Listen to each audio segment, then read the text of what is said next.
She bought a mansion to outrun her grief. But the house remembered what she forgot.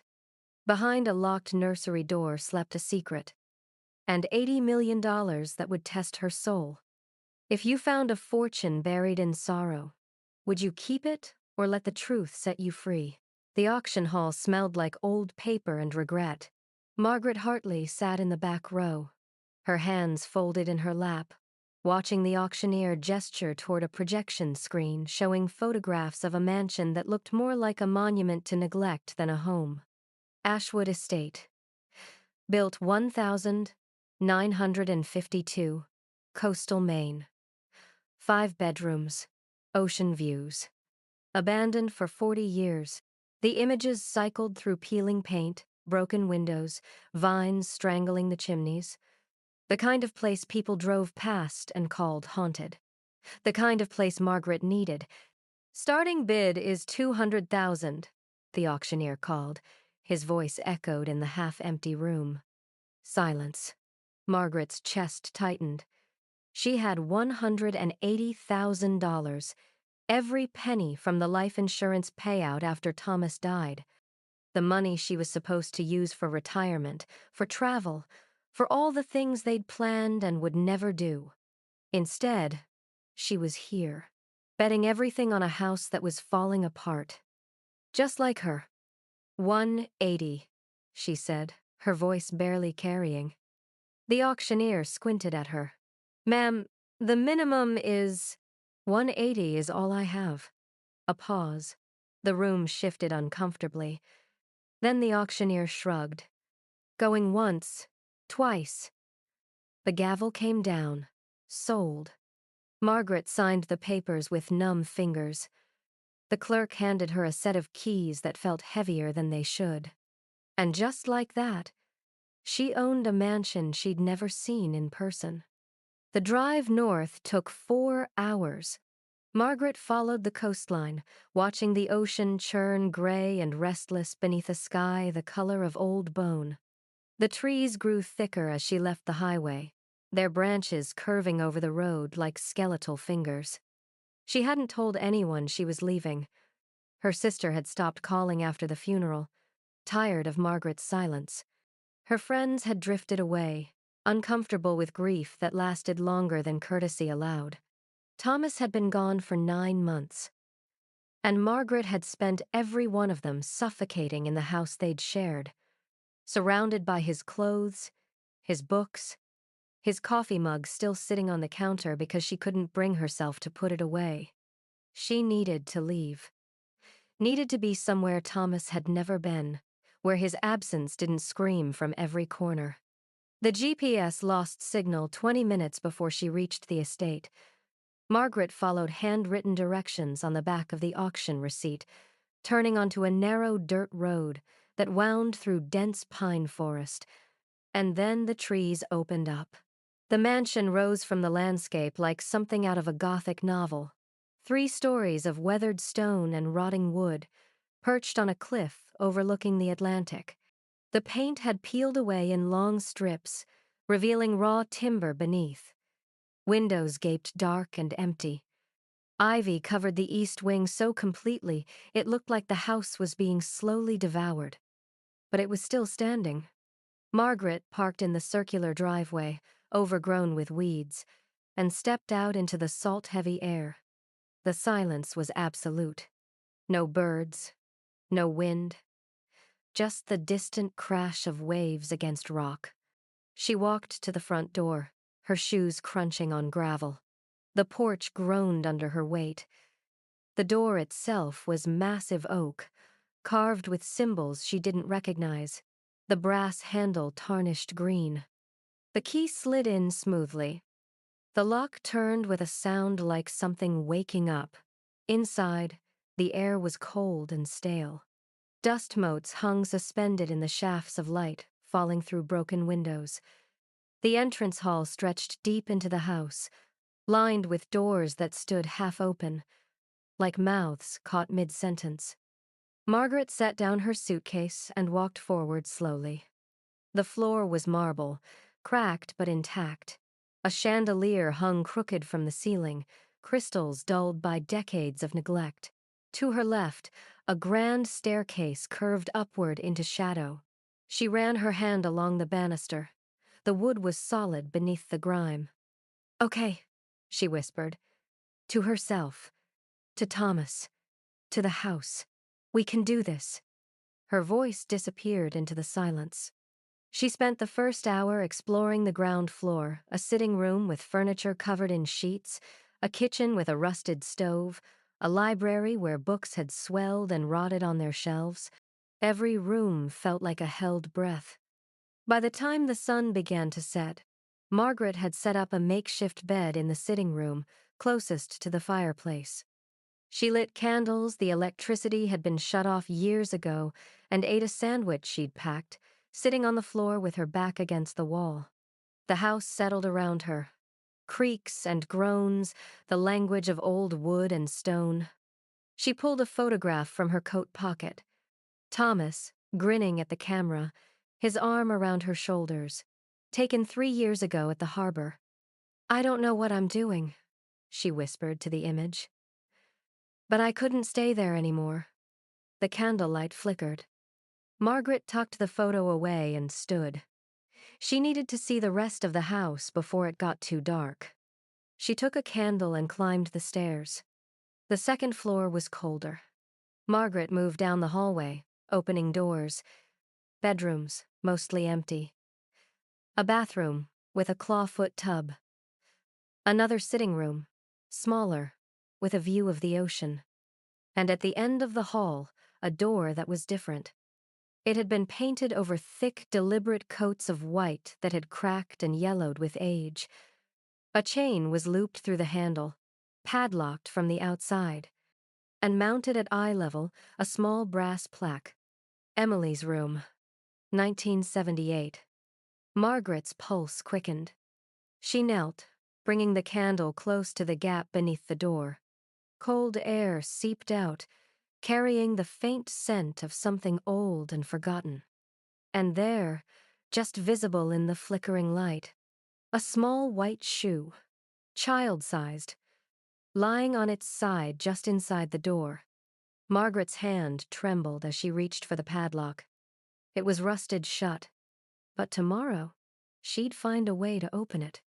Because something in that room had been waiting, and Margaret had the terrible feeling it had been waiting for her. Margaret woke to the sound of gulls screaming over the cliffs. For a moment, she didn't know where she was. Then the cold seeped in the hard floor beneath her sleeping bag, the smell of salt and decay, the weight of emptiness pressing down from the floors above. Ashwood Estate. Her house now. She sat up slowly, her body stiff from sleeping on marble.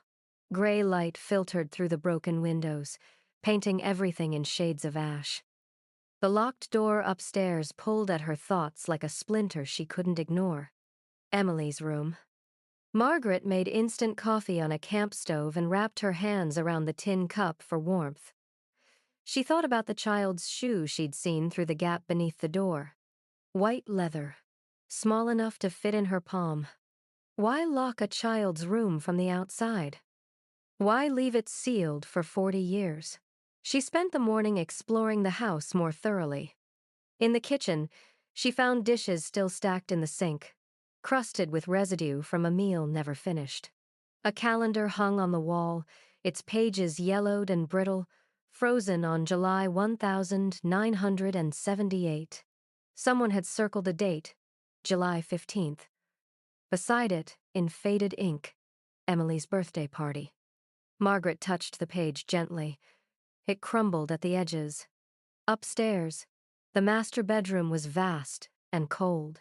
The bed was still made, though the linens had rotted to lace. A wardrobe stood open, revealing dresses from another era, silks and wools, carefully hung, as if the owner had simply stepped away and planned to return. But she never had.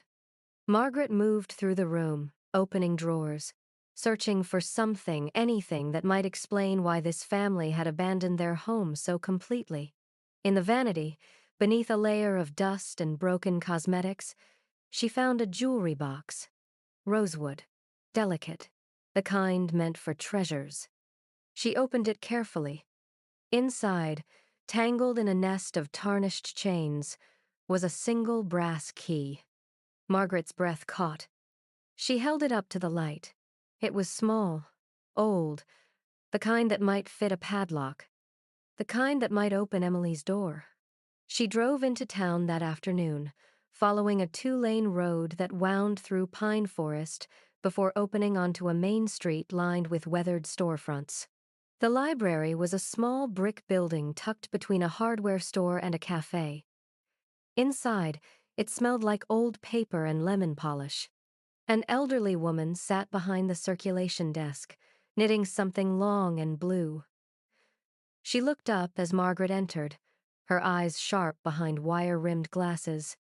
"You're the one who bought Ashwood Estate," the woman said. Not a question. Margaret hesitated. "How did you—" "Small town. Word travels." The woman set down her knitting. "I'm Dorothy Winslow. I've been the librarian here for 43 years. If you're looking for the history of that house, I can help." Margaret stepped closer. "I'd appreciate that." Dorothy disappeared into the stacks and returned with a file box, old and dented. She set it on the table between them and opened it carefully. Inside were newspaper clippings, photographs, and handwritten notes. "Victor Ashwood," Dorothy said, pulling out a black and white photograph. "Shipping magnate, built the estate in 1952. Married Catherine Marsh the same year. They had one daughter, Emily." She slid another photo across the table. A little girl with dark curls and a bright smile, standing beside a reflecting pool. Margaret's chest tightened. "What happened to her?" Dorothy's expression softened. "Drowned. July 16th, 1978. Day after her 7th birthday. The reflecting pool behind the house, she wandered out there alone. By the time they found her, it was too late." Margaret stared at the photograph. The girl's eyes were wide and joyful, unaware of what was coming. "The family left immediately," Dorothy continued. "Victor, Catherine, their son just packed what they could carry and disappeared. The house was locked up. No one's been inside since. Until you—" "They had a son?" "David. He was 14 when it happened. I heard he lives somewhere down south now. Never came back." Margaret absorbed this slowly. A family shattered by tragedy. A house abandoned in grief. She understood that instinct. "Why would they lock Emily's room?" Margaret asked quietly. Dorothy looked at her for a long moment. "Grief does strange things to people. Maybe they couldn't bear to see it. Maybe they wanted to preserve it exactly as she left it." She paused. "Or maybe they were locking something in." Margaret returned to the mansion as the sun dipped toward the horizon. She climbed the stairs to the 2nd floor, the brass key heavy in her pocket. The hallway was darker now, the shadows deeper. She stood before Emily's door, her hand trembling as she reached for the padlock. The key slid in smoothly. The lock clicked open. Margaret unwound the chain and let it fall to the floor with a dull clang. She placed her hand on the doorknob. It was cold, colder than the air around it. And then she heard it. A sound from inside the room. Soft, deliberate. The creak of weight shifting on old floorboards. Margaret froze. The house was empty. She knew it was empty. But something in that room had just moved. She turned the handle slowly. The door swung open, and the smell hit her first lavender and dust, preserved like a memory. The room was frozen in time. A small bed with a patchwork quilt, toys on shelves, drawings pinned to the walls in careful rows. And in the corner, behind a child-sized rocking chair, a shape covered by a canvas tarp. Margaret stepped inside, her pulse pounding. She crossed the room slowly, her footsteps muffled by the old carpet. She reached for the tarp and pulled it away. Beneath it sat a safe, heavy, iron. old-fashioned, with a combination lock. And carved into the wall above it, barely visible in the dim light, were words scratched into the plaster. "Forgive me. This was never meant to be hers." Margaret's hands shook as she knelt before the safe. She didn't know what was inside, but she had the terrible feeling that whatever it was, it had been waiting for her all along. Margaret couldn't sleep that night. She lay in her sleeping bag, staring at the ceiling, thinking about the safe, about the message scratched above it. "Forgive me. This was never meant to be hers." What did Victor Ashwood hide in his daughter's room? And why did it feel like the house itself was holding its breath, waiting for her to find out? She returned to Emily's room at dawn. The door stood open now, no longer sealed. Pale light filtered through the window, painting the preserved space in shades of gray and gold. Margaret moved slowly, taking in the details she'd missed the night before. The bed was small, neatly made, the quilt embroidered with butterflies. A shelf held a collection of porcelain dolls, their glass eyes following her movements. Drawings covered one-wall crayon sketches of the ocean, the mansion, a family of 3 holding hands. Emily had been an artist. Margaret's throat tightened.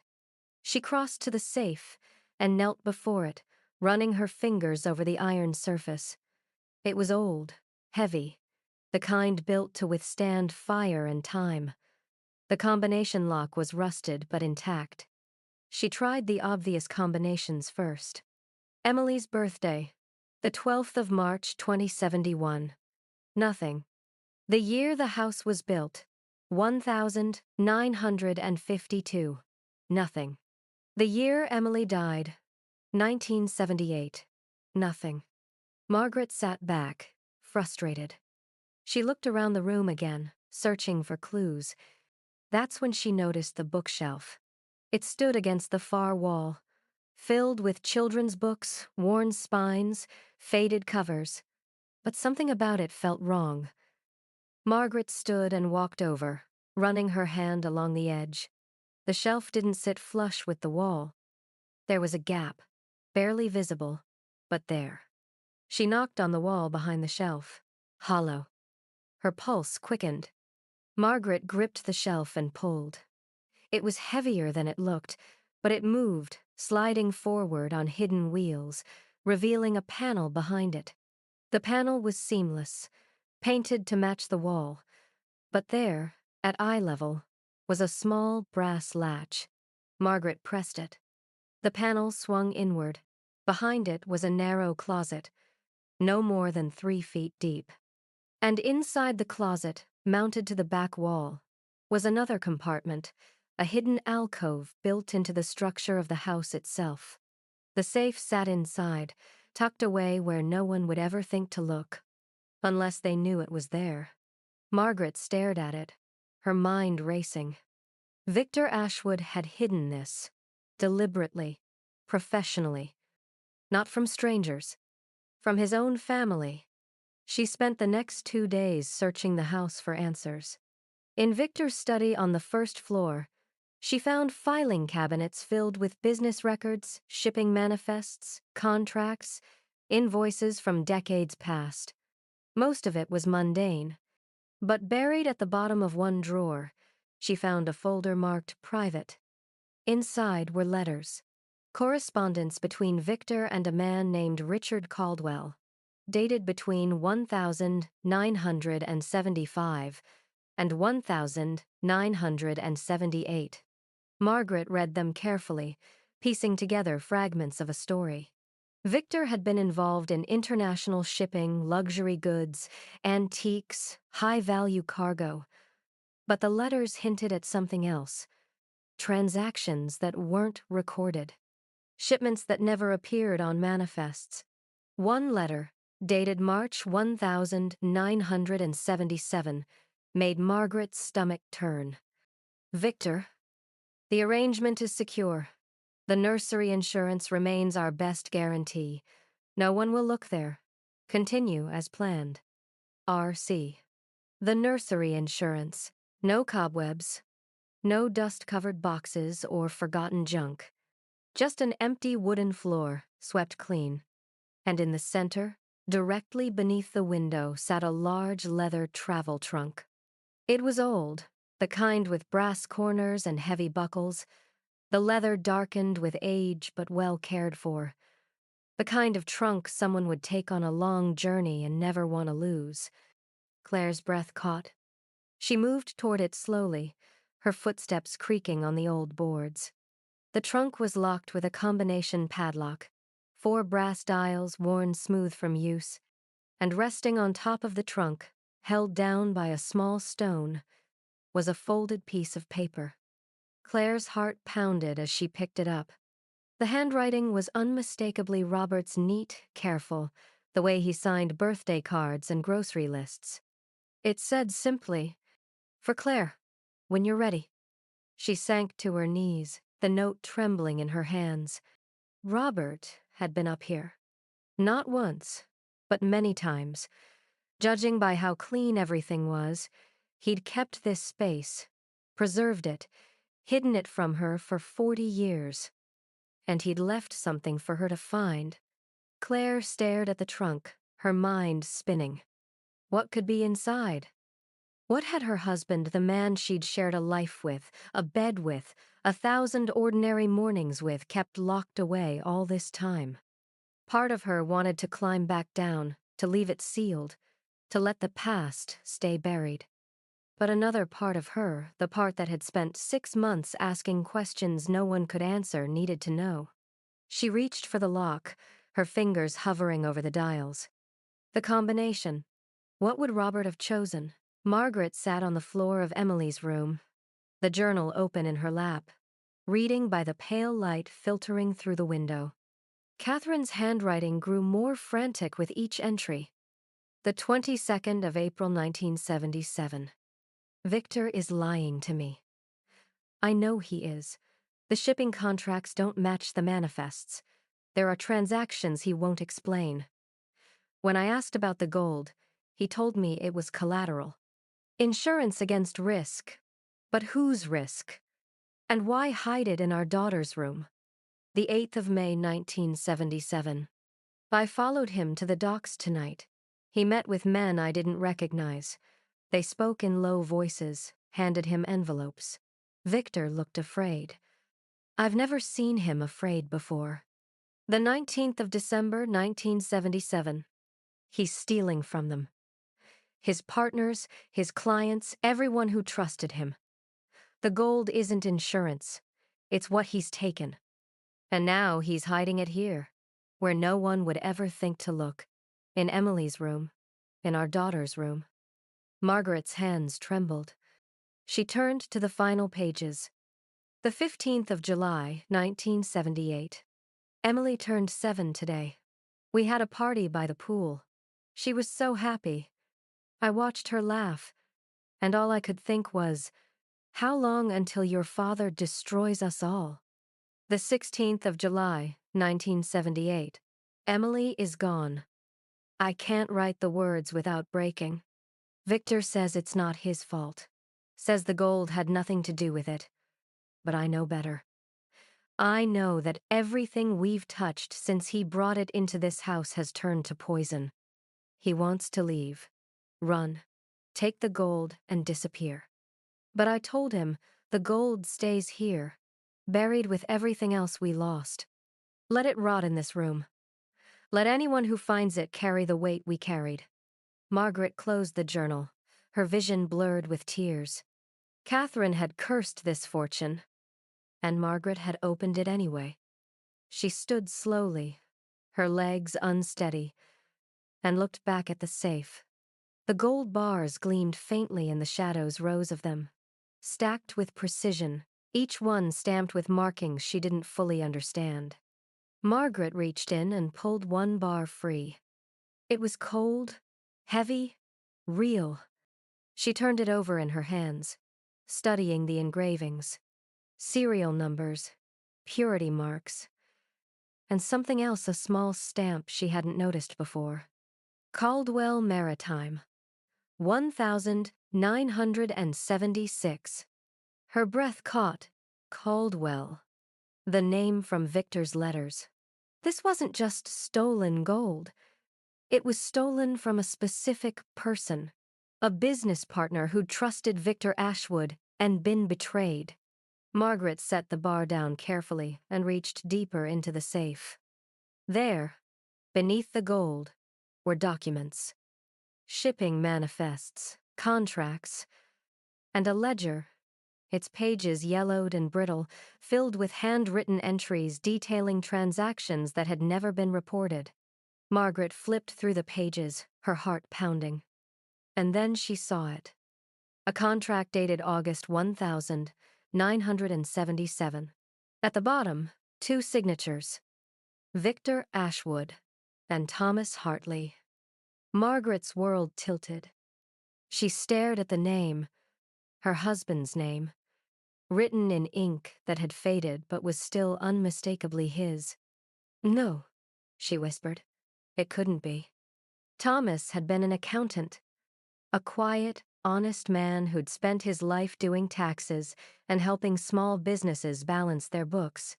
He'd never mentioned Victor Ashwood, never mentioned shipping, never mentioned gold. But his name was here, on a document tied to theft and fraud and a child's death. Margaret's hands shook so badly she nearly dropped the ledger. She flipped forward, searching for more, and found another entry, dated June 1978, 1 month before Emily died. Final audit complete. Discrepancies noted and sealed. T.H. Thomas had known. He'd audited Victor's books, found the theft, and then... What? Had he been complicit? Had he helped Victor hide it? Or had he tried to stop it? Margaret sank to the floor, the ledger clutched against her chest. All these months, she'd been running from Thomas's absence, from the grief that swallowed her whole. But now she was running toward something worse. The possibility that the man she'd loved, the man she'd mourned, had been part of something terrible. Her phone buzzed. Margaret jumped, her heart racing. She pulled the phone from her pocket with shaking hands. Unknown number. She hesitated, then answered. Hello? Margaret Hartley? The voice was male, older, cold. Yes. Who is this? My name is David Ashwood. Margaret's stomach dropped. I heard someone bought the estate, he continued. Heard you've been restoring it. How did you... Small town. Word travels. His tone was sharp. I'm calling because I need to know. Have you found anything unusual in the house? Margaret's pulse hammered. She looked at the safe, at the gold bars gleaming in the dim light. What do you mean? A pause. Then, my father hid something in that house. Something dangerous. If you found it, you need to know it doesn't belong to you. I don't understand. The gold, David said flatly. He hid gold, stolen gold, and people have died trying to keep it secret. Margaret's throat tightened. Died? My sister, my mother. Eventually grief killed her. And your husband. The words hit like a blow. What? Thomas Hartley. He was the one who discovered what my father was doing. He was going to report it, and then he died. Sudden car accident, they said. David's voice hardened, but I never believed it. Margaret's vision blurred. You're saying... I'm saying that gold is cursed. It's taken everyone who touched it, and if you found it, you're next. The line went dead. Margaret sat frozen, the phone still pressed to her ear. Thomas. He hadn't been complicit. He'd been trying to stop it, and it had killed him. She looked back at the safe, at the fortune that had been hidden for 40 years. The gold gleamed in the shadows. Beautiful, deadly, and hers. Margaret didn't sleep. She sat at the kitchen table through the night, the gold bar in front of her, Thomas's photograph beside it. The metal gleamed under the weak light of her lantern. Cold, heavy, beautiful. $80 million. Enough to restore the mansion, pay off every debt, live comfortably for the rest of her life. All she had to do was keep it. But every time she looked at the gold, she saw Thomas's signature on that contract, saw the date, 1 month before he died. He was going to report it. And someone had stopped him. Margaret's hands trembled as she picked up the bar. It was so heavy it hurt to hold. She thought about what David Ashwood had said. People have died trying to keep it secret. She set the bar down with a dull thud. The sound echoed through the empty house. Margaret met David at a cafe in town the next morning. He was waiting for her in a corner booth, his hands wrapped around a coffee cup. Late 40s, graying at the temples, with the kind of weariness that came from carrying too much for too long. He looked up as she approached. Margaret Hartley. She nodded and slid into the seat across from him. For a moment, neither spoke. Then David said, "You found it." "Yes, and you know what it is. Stolen gold, hidden by your grandfather." David's jaw tightened. "My grandfather was a thief and a coward. He destroyed my family, and when my sister died, he just ran, left everything behind. The gold, the guilt, all of it." Margaret studied him. "Your mother, Catherine, she wrote about it, in her journal." David's expression softened slightly. "She kept a journal?" "She left it in the safe, with the gold." He closed his eyes briefly. What did it say? That she blamed the gold for Emily's death. That she told your grandfather to leave it there, to let it rot. David was quiet for a long moment. "Then, my mother never recovered. She left my father when I was 16. Took me with her. We never spoke about what happened. She died 5 years ago, still carrying it." Margaret's throat tightened. "I'm sorry." "Don't be." David looked at her directly. "I didn't ask you here for sympathy. I asked because I need your help." "With what?" "Returning the gold. To whoever it belongs to. Or at least, making it right." Margaret's pulse quickened. "You don't want it?" "Want it?" David's laugh was bitter. "That gold killed my sister, destroyed my family. I don't want it anywhere near me. But I've spent years trying to figure out where it came from, who my grandfather stole it from. And I've hit dead ends everywhere." He leaned forward. "But now you have access to the house. To the documents. You can help me trace it. Make restitution." Margaret looked down at her hands. "What if I kept it?" David didn't flinch. "Then you'd be no different than he was." The words hit like a slap. Margaret's vision blurred. She thought about Thomas. About the kind of man he'd been. Honest. Principled. The kind who'd report fraud even when it put him at risk. The kind who'd died because of it. "My husband tried to stop your grandfather," she said quietly. David nodded. "I know. I looked into his death after I found out he'd audited my grandfather's books. The accident report said brake failure, but the car had been serviced 2 days before. It didn't make sense." "You think someone—" "I think my grandfather had connections. People who didn't want the truth coming out." David's voice hardened. "Your husband was a good man, Margaret. He tried to do the right thing. And it cost him everything." Margaret's hands clenched into fists. She thought about the gold sitting in Emily's room. About the weight of it. The way it seemed to pull at her, whispering promises of security and comfort. But it wasn't hers. It had never been hers. "I'll help you," she said. David exhaled slowly. "Thank you." Margaret returned to the mansion in the late afternoon. The house felt different, heavier. She climbed the stairs to the second floor, her footsteps echoing in the silence. When she reached Emily's room, she stopped. The door was open. She'd closed it when she left. Margaret's pulse hammered. She stepped inside slowly. The safe was open. Gold bars were missing. She could see the gaps where they'd been stacked. 3, maybe 4. And on the floor, leading from the safe to the hallway, were muddy footprints. Boot prints. Large. Recent. Someone had been here. Margaret's breath came fast and shallow. She spun, scanning the room. That's when she saw the note. It was lying on Emily's bed, written on a torn piece of paper in blocky handwriting. "You should have taken the deal when you had the chance. R." Margaret's hands shook as she picked it up. R. Richard Caldwell. The man Victor had stolen from. He was still alive. And he knew she had the gold. Margaret heard a sound downstairs, a door closing softly. Her heart stopped. Someone was in the house.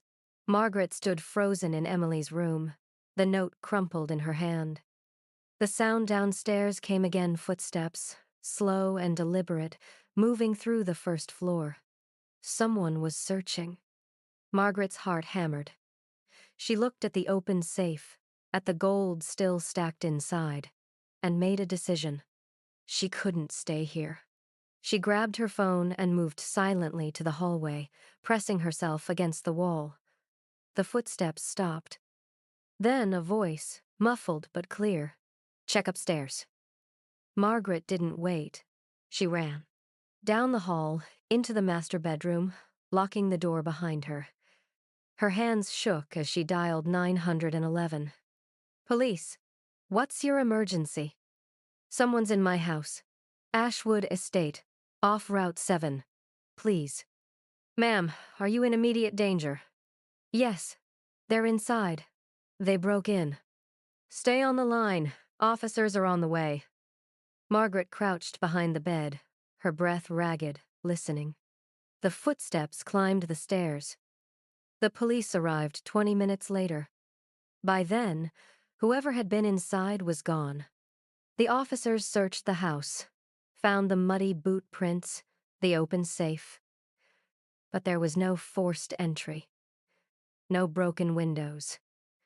No signs of violence. One of the officers, a young man with tired eyes, looked at Margaret skeptically. "Ma'am, you said someone stole gold from your house?" Margaret hesitated. "Yes, from a safe, in the nursery." "And how much gold are we talking about?" She couldn't say it, couldn't explain. "Several bars. Valuable." The officer exchanged a glance with his partner. "Do you have proof of ownership? Documentation?" Margaret's stomach sank. "No." "Then how do you know it was stolen and not just moved?" "Because I didn't move it." The officer sighed. "Look, we'll file a report, but without evidence of forced entry or proof that the gold was yours to begin with, there's not much we can do." After they left, Margaret sat on the porch steps, her head in her hands. She couldn't prove anything, and the gold was disappearing. She called David. He answered on the second ring. "Margaret? What happened?"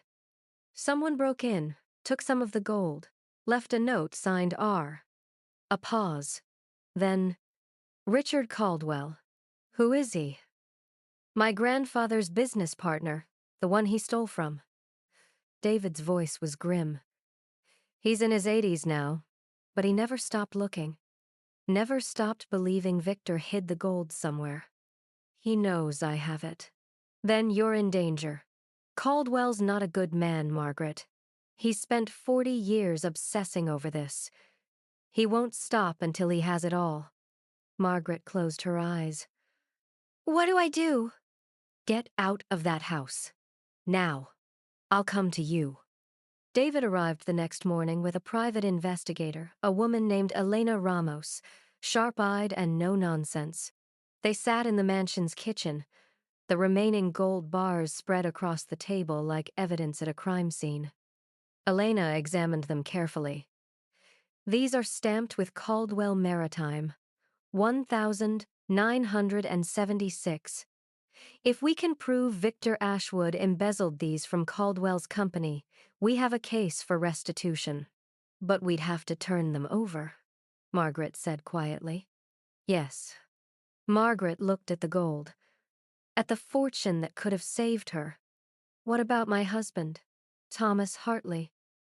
He audited Victor's books, found the theft, and then he died. Elena's expression softened. You think it was connected? David does, and so do I. Elena made notes. If we can prove that, it changes everything. It's not just embezzlement, it's conspiracy, maybe even murder. Margaret's throat tightened. How do we prove it? We find his files, his notes, anything he left behind. Margaret searched the house that afternoon, looking for anything Thomas might have hidden. She'd been through their old home after he died, packed up his office, donated his books, but she'd never found anything unusual. Now she wondered if she'd missed something. In the mansion's library, tucked behind a row of rotting books, she found a loose panel in the wall. Behind it was a metal box. Margaret's hands trembled as she opened it. Inside were Thomas's files, audit reports, notes, and a letter, dated the 20th of June, 1978, 1 week before he died. Margaret unfolded it with shaking hands. To whom it may concern, my name is Thomas Hartley, and I am writing this as a record of what I've discovered. Victor Ashwood has been embezzling from Caldwell Maritime for at least 3 years. The total value of stolen assets exceeds $80 million.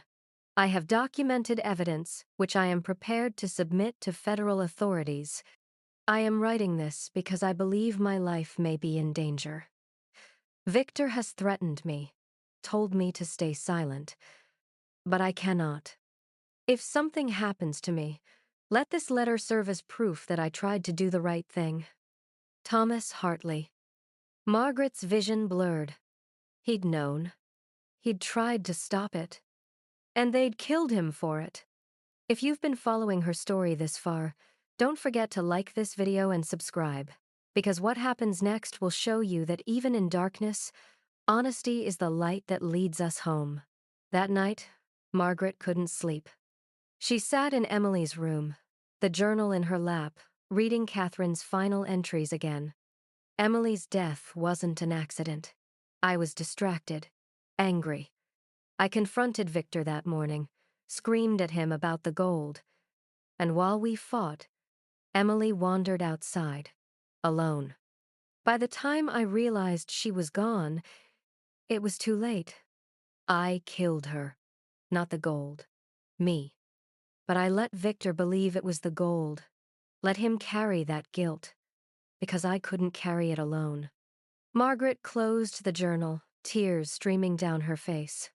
Catherine had spent her life believing she'd failed her daughter, just like Margaret had spent months believing she'd failed Thomas. But Thomas hadn't needed saving. He'd been trying to save everyone else, and it had cost him everything. Margaret stood slowly. She looked at the gold, still stacked in the safe, and she knew what she had to do. The next morning, Margaret called the FBI. She explained everything: the gold, Victor's theft, Thomas's letter, Catherine's journal. The agent on the other end listened carefully. We'll send someone. Don't touch anything. Don't let anyone else near it.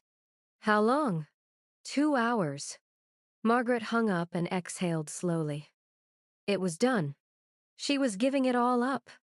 But before the agents could arrive, a car pulled into the driveway. Black. Expensive. Margaret's stomach dropped. 3 men stepped out. One of them was old, stooped, leaning on a cane. Richard Caldwell. He walked to the front door and knocked. Margaret didn't answer. Mrs. Hartley, Caldwell called. His voice was rough, strained. I know you're in there, and I know you have my gold.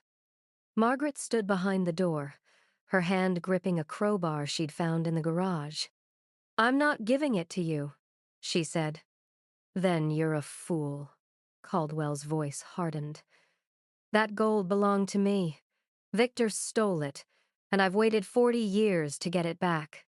It's evidence now. The FBI is on their way. A pause.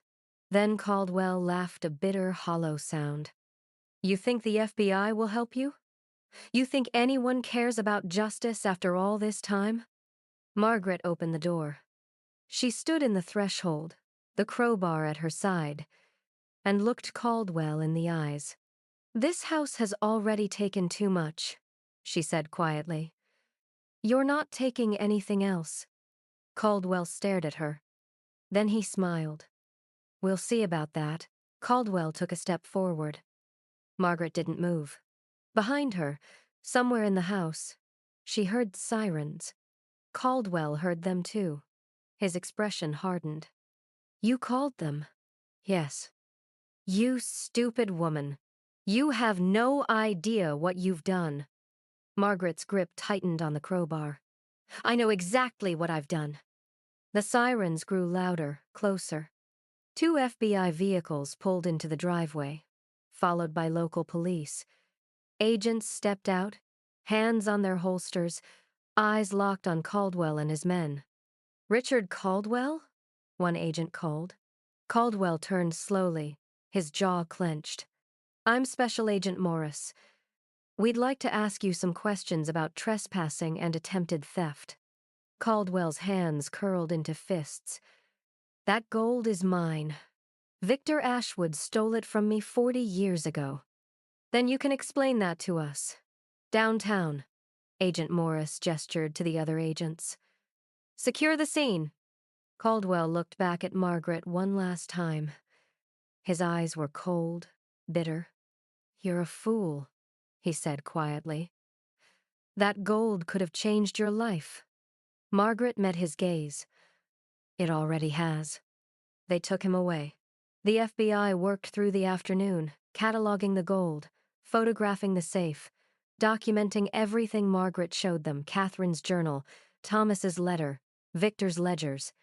Agent Morris sat with Margaret in the kitchen, taking her statement. Your husband was trying to expose this, he said, reading Thomas's letter again. He knew what Victor Ashwood was doing. Yes. And you believe his death wasn't accidental? Margaret nodded. His brakes failed 2 days after being serviced. I didn't question it then. I should have. Morris made notes. We'll reopen the case. If there's evidence of foul play, we'll find it. Margaret's throat tightened. Thank you. Morris looked at her carefully. Mrs. Hartley, you understand that by turning this over, you're forfeiting any claim to the gold. I understand. No finder's fee, no reward. It'll be liquidated and returned to the victims of Ashwood's fraud. Whatever's left will go to the government. That's what should happen. Morris studied her for a moment. Then he nodded. Not many people would make that choice. My husband did. Yes, Morris said quietly. He did. By evening, the FBI was gone. The gold, the documents, the journal, all of it taken as evidence. The safe stood empty, its door hanging open like a mouth that had finally exhaled. Margaret stood in Emily's room, staring at the hollow space where the fortune had been. She felt lighter. Not happy, not relieved. Just lighter. As if a weight she hadn't known she was carrying had been lifted. She walked to the window and looked out at the overgrown grounds. The light was fading, painting everything in shades of amber and gray. That's when she noticed it. Beneath the peeling wallpaper near the window frame, something was carved into the wood. Margaret peeled the paper back carefully. Letters. Small, careful. Emily's garden. Forever loved. Margaret's breath caught. She looked out the window again, toward the reflecting pool. It was barely visible beneath the weeds and vines, but she could see the outline now, a rectangular shape, stone-edged, filled with overgrowth. And beyond it, barely visible, the remnants of what had once been a garden. Margaret left the room and walked outside. The air was cool, heavy with salt and the scent of earth. Margaret made her way through the tall grass to the reflecting pool. It was smaller than she'd imagined, shallow, filled with stagnant water and moss. But around it, half buried beneath years of neglect, were the remains of a garden. Stone borders, the stumps of rose bushes, a small wooden sign, rotted and fallen, with faint letters still visible. Emily's garden. Margaret knelt beside it, her hands trembling. This was where Emily had died. And this was where Catherine had tried to preserve her memory. Not with gold, not with secrets, with flowers. Margaret pulled the weeds away gently, revealing the stone borders, the shape of the beds. She could see it now, what it had been, what it could be again. And she understood. The real treasure wasn't in the safe. It was here, in the chance to honor a child's memory, to give the Ashwood family the closure they'd never had, to finish what Catherine couldn't. Margaret stood slowly, looking at the garden. Then she looked back at the mansion, at the house that had held so much pain and so many secrets. And for the first time since Thomas died, she didn't feel hollow. She felt purpose. That night, Margaret sat on the porch steps, wrapped in a blanket, watching the stars emerge over the ocean. Her phone buzzed. A text from David Ashwood. Agent Morris called. Said you gave them everything. Thank you. For my sister. For my family. Thank you. Margaret smiled faintly and typed back. It was the right thing to do. She set the phone down and looked at the photograph of Thomas she'd brought outside with her. You tried to stop it, she whispered, and I finished it. The wind moved through the trees, carrying the scent of salt and pine. And in that moment, Margaret could almost hear his voice. You did the right thing. She closed her eyes, tears slipping down her cheeks. Not from grief, from peace. 6 months later, the mansion looked like it had taken a breath and remembered how to live. Margaret stood on the front porch, watching cars pull into the circular driveway. The paint was fresh, the windows repaired, the vines trimmed back to reveal the elegant bones of the architecture beneath. Ashwood Estate had been transformed, but not into what it was, into what it was meant to become. Inside, the rooms hummed with quiet activity. The ground floor had been converted into a community center meeting spaces, a small library, a room where local artists displayed their work. The second floor housed a museum dedicated to the Ashwood family's story, told with honesty and compassion.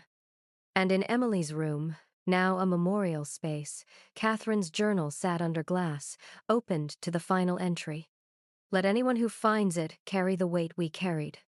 Beside it, a photograph of Emily, smiling in her garden. Margaret had funded the restoration with her savings and a grant from a historical preservation society. It wasn't much, but it was enough. She didn't need a fortune. She needed purpose. And she'd found it. David Ashwood arrived just before noon. He'd aged since Margaret last saw him, but his eyes were clearer now, less burdened. They walked through the mansion together, stopping in each room. When they reached Emily's memorial, David stood quietly, reading the inscription on the wall.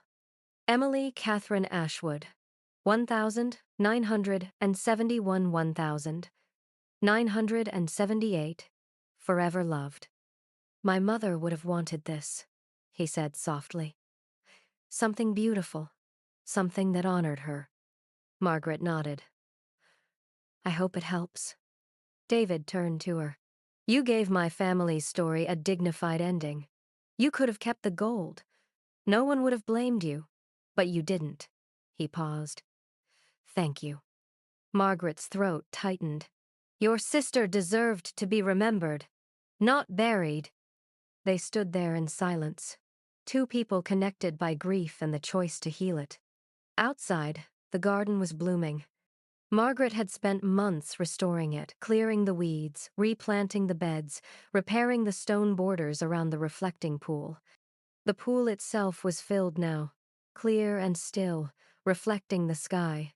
And around it, roses bloomed. White and pink and yellow, just like the photographs from 1978. Children played on the lawn, their laughter carrying on the breeze. Margaret sat on a bench at the garden's edge, watching them.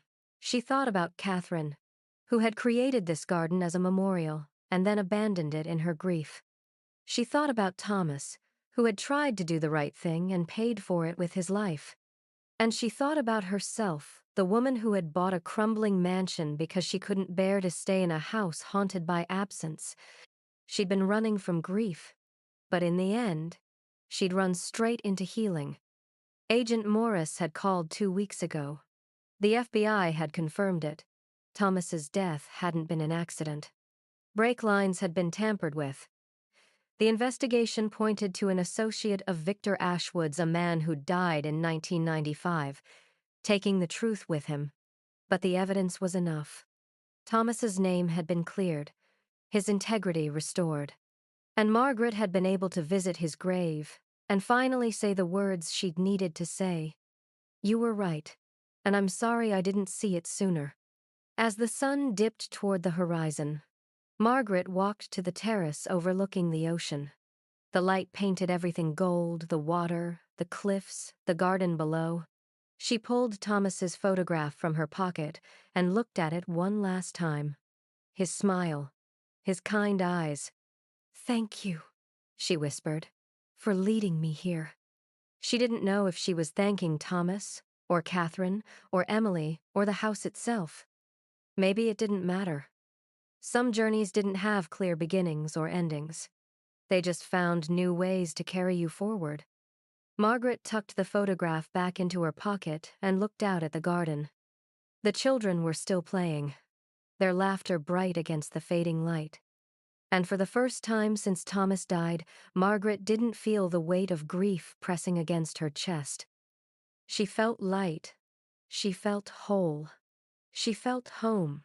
The mansion stood behind her, no longer haunted by secrets, but alive with memory and meaning.